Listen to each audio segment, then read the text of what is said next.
नमस्कार, जय हिंद। एक बार फिर से आप सभी का स्वागत है इस चैनल में जिसका नाम है इंग्लिश योगी।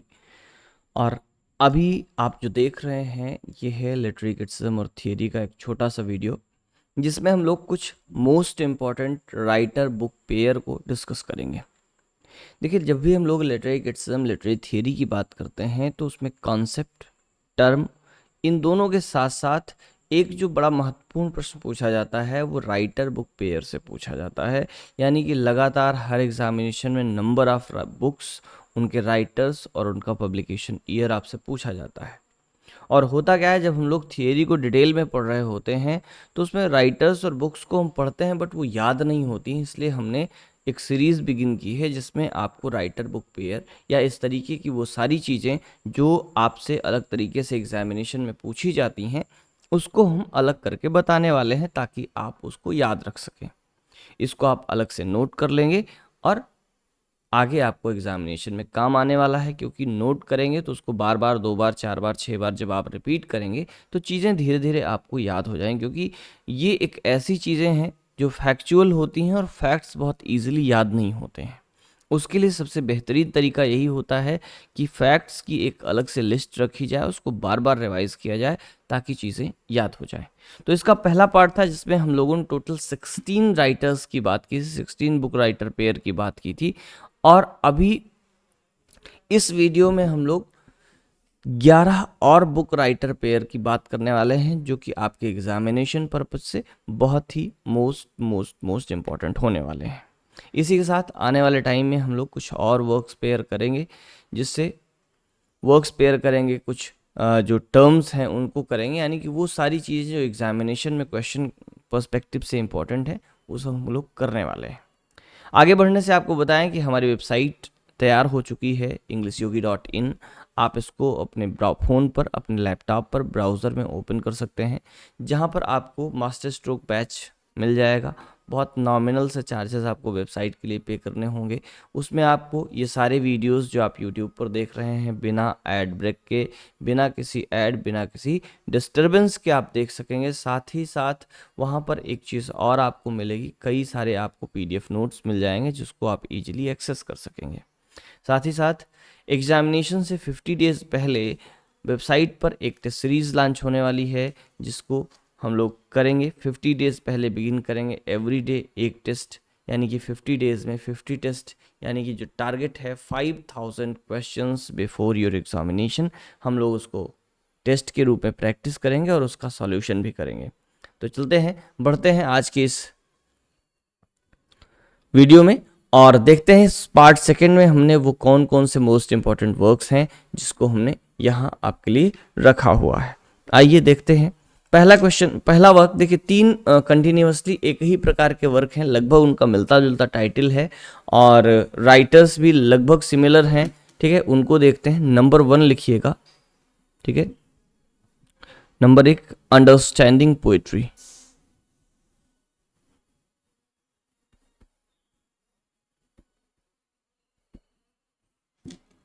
अंडरस्टैंडिंग पोएट्री, अंडरस्टैंडिंग पोइट्री 1938 का वर्क है। थोड़ा सा इसको अगर पतला कर दिया जाए तो इजी रहेगा, ये ठीक रहेगा। ठीक है, अंडरस्टैंडिंग पोइट्री 1938 का वर्क है। इसके जो राइटर हैं, writer Cleanth Brooks and Robert Penn Warren, दो लोग कोलैबोरेशन में इन्होंने लिखा है। कौन है? क्लेनेथ ब्रूक्स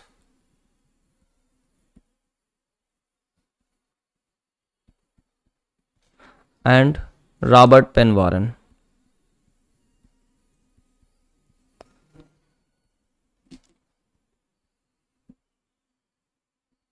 ठीक है, वीडियो को पूरा अंत तक देखें। आप भी हमारे साथ इन चीज़ों को नोट कर लें। साथ ही साथ वीडियो को कहीं आप सेव करके रखिए, चैनल को सब्सक्राइब करके रखिए ताकि आपको बार बार ये चीज़ें मिल सकें। कहीं भी आप ट्रैवल में हैं, कभी भी आप कोई काम कर रहे हैं, उस समय पर आप इन वीडियोज़ को ऑन करके रखें ताकि आपको ये सारी चीज़ें बार बार रिवाइज होती रहें, जिससे आपको चीज़ें याद हो जाएंगी। दूसरा इसी से मिलता जुलता टाइटल जो है इन्हीं राइटर्स में से कुछ का है। दूसरा है अंडरस्टैंडिंग फिक्शन।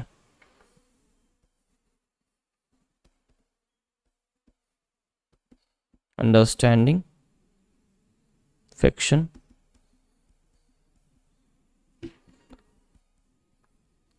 1943 का वर्क है।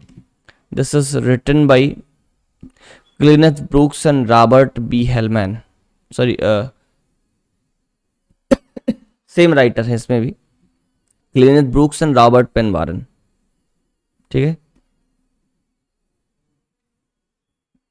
क्लिनेथ ब्रूक्स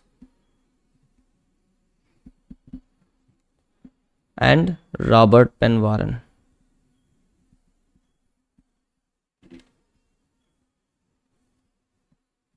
ठीक है, ये दो राइटर हो गए आपके, सेम राइटर्स की दोनों बुक्स हैं, ईयर्स डिफरेंट हैं, और तीसरा भी इसी से मिलता जुलता टाइटल है, कंफ्यूज नहीं हो इसलिए हमने इन तीनों को साथ में रखा है। ठीक है, तीसरा देखिएगा, अंडरस्टैंडिंग ड्रामा।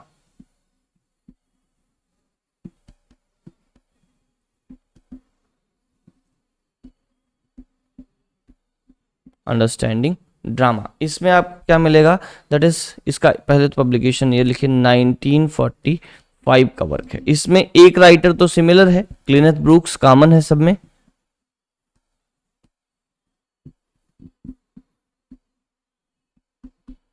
और क्लिनेथ ब्रूक के साथ दूसरा जो कंट्रीब्यूटर है वो है रॉबर्ट पी हेलमैन।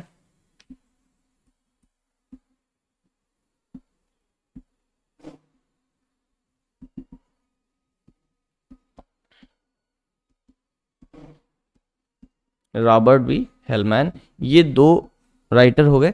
तो पहला जो है अंडरस्टैंडिंग पोएट्री और understanding fiction, 1938 and 1943, both are written by Cleanth Brooks and Robert Penn Warren. तीसरा जो वर्क है अंडरस्टैंडिंग ड्रामा, 1945 का वर्क है, क्लिनेथ ब्रूक के साथ रॉबर्ट बी हेलमैन ने लिखा है। तीनों वर्क बहुत ही इंपॉर्टेंट हैं, एग्जामिनेशन में पूछे जाते हैं। आगे बढ़ेंगे, चौथा वर्क लिखिएगा आज का, नंबर 4, रेवोल्यूशन इन पोएट्री।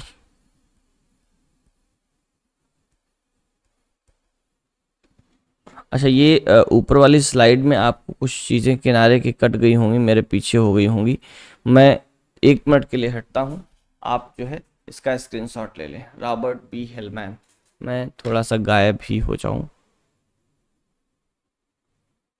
अब 1 मिनट आप स्क्रीनशॉट इसका ले लें, ठीक है, तब हम लोग आगे कंटिन्यू करेंगे। ठीक है, आइए बढ़ते हैं।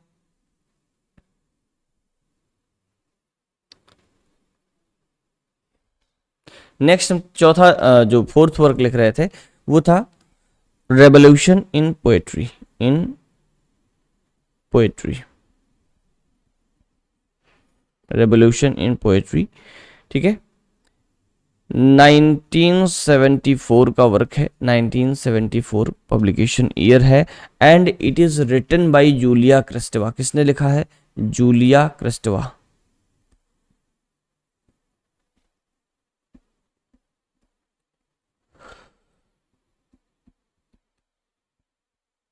जूलिया क्रिस्टेवा एक फेमिनिस्ट राइटर हैं, कई सारी थियरीज से रिलेटेड हैं। तो जूलिया क्रिस्टेवा का वर्क है, that is revolution in poetry, 1974। पांचवा वर्क लिखिएगा, number 5, the savage mind, the savage mind,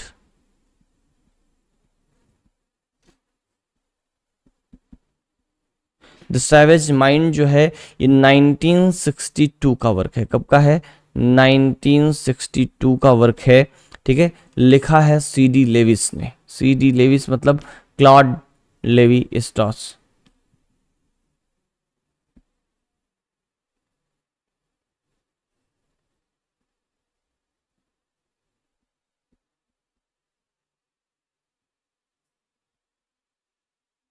ठीक है, क्लॉड लेवी स्ट्रॉस इसके राइटर हैं। The savage mind 1962, Claude Levi Strauss. Number 6 देखिएगा, 6 इज बहुत, इसको तो बहुत मोस्ट इंपॉर्टेंट लगा लीजिए, इसको आप मोस्ट इंपॉर्टेंट मार्क कर लीजिए, ठीक है, बहुत ही इंपॉर्टेंट वर्क है। किसका है? The death of author, the death of author, the author.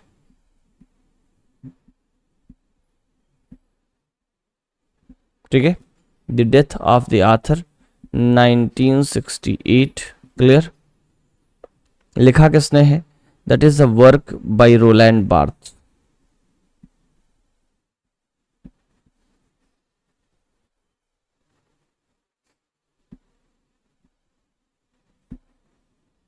ठीक है, रोलैंड बार्थ का वर्क है, बहुत ही इंपॉर्टेंट वर्क है थियरी में और आपके एग्जामिनेशन पर्पज से।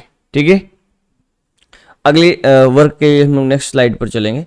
6 हो गया, 7th लिखिएगा।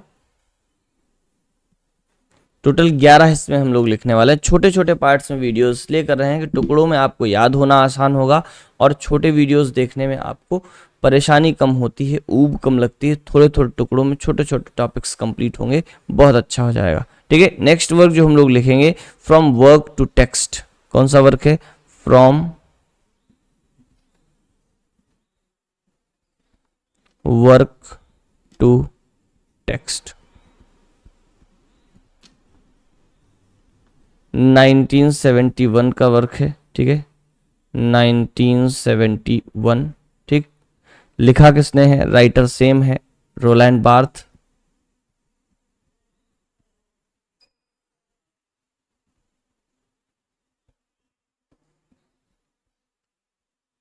एक्चुअली में ये जो फ्रॉम वर्क टू टेक्स्ट है वो एक्चुअली डेथ ऑफ ऑथर के बाद का डेवलपमेंट है।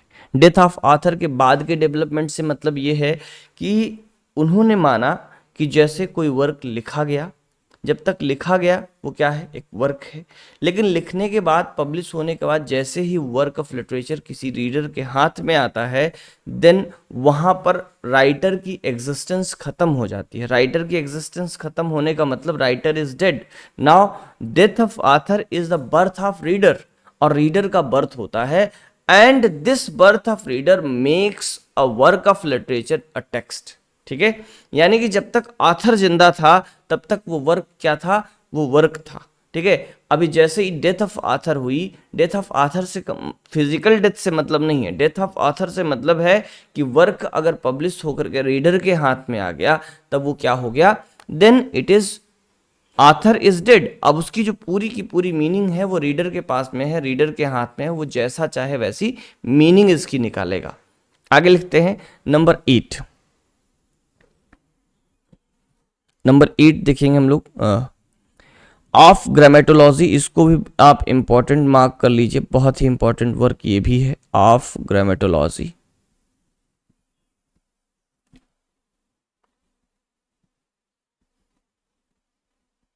ठीक है, ऑफ ग्रामेटोलॉजी बहुत ही इंपॉर्टेंट वर्क है। ठीक है, इसको 1967 में लिखा गया था। किसने लिखा था? जैक्स डेरिडा ने।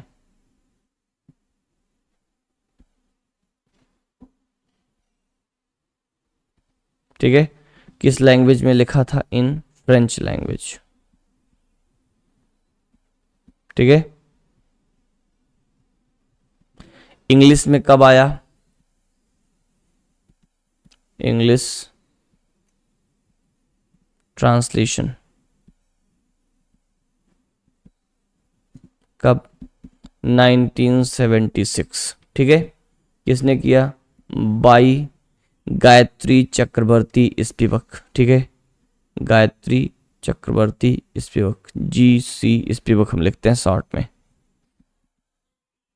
ठीक है, तो इसका ये translation, translator, writer, work, publication, सारी चीज़ें बहुत ही इंपॉर्टेंट हैं। कई बार इसका नाम पूछा गया है, राइटर पूछा गया है, कई बार पब्लिकेशन ईयर पूछा गया है, कई बार इसका ट्रांसलेशन इंग्लिश में किसने किया ये पूछा गया है। Gayatri Chakravorty Spivak is also important for her essay can subaltern speak, इसके लिए भी इनको बहुत इंपॉर्टेंटली जाना जाता है। और ऑफ ग्रामेटोलॉजी का जो ट्रांसलेशन इन्होंने किया है उसके लिए भी इनको विशेष रूप से जाना जाता है।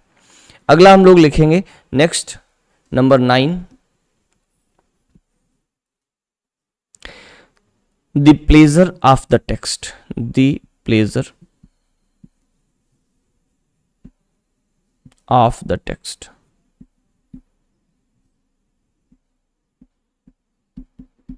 ठीक है, the pleasure of the text 1973 का वर्क है, 1973 का वर्क है। ठीक है, और लिखा किसने है? That is written by Roland बार्थ्स।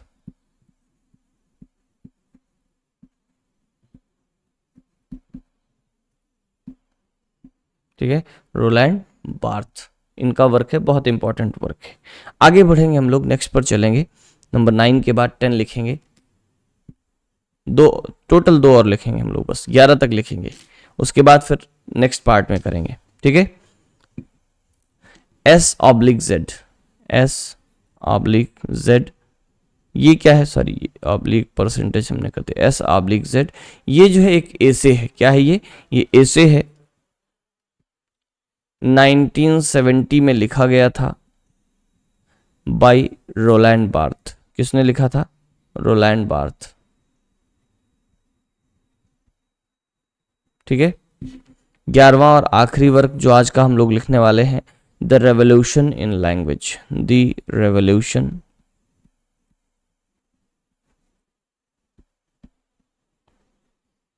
In language,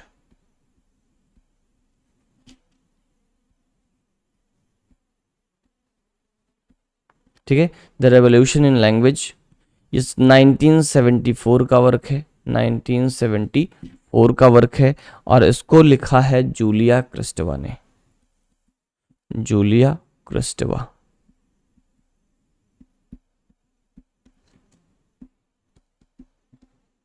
ठीक है, जूलिया क्रिस्टेवा। ये थे आज के 11 वर्क्स, बहुत ही इंपॉर्टेंट हैं। उम्मीद करता हूँ आपको सारे वर्क्स याद हो जाएंगे।